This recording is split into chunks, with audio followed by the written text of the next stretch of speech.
Wala kang gulay, ha? Pinabilihan, ha? Anong pagkain mo sa gulay? Natatanong ko gulay. Ehersisyo ay gawin. Healthy lifestyle sa ating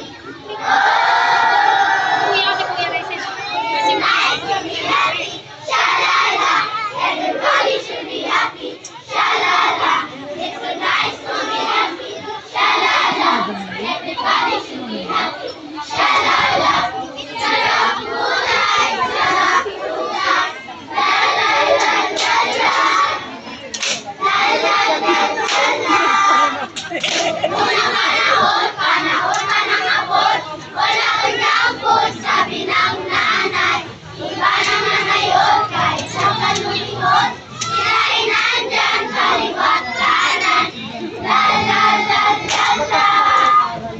La la la la la. Kung sarap-sarap, kung sarap-sarap, ang gulay, ang gulay, masarap. Sarap, sarap, sarap. Ang gulay maganda, maganda, oh. Ang gulay maganda, maganda, ang gulay maganda, maganda, doon sa pinakain. Yay! Mga lulusok! Eh! Aba, laksan mo naman. Kala ko hindi kayo kasali. Ako nakaitaan lang kay Janay.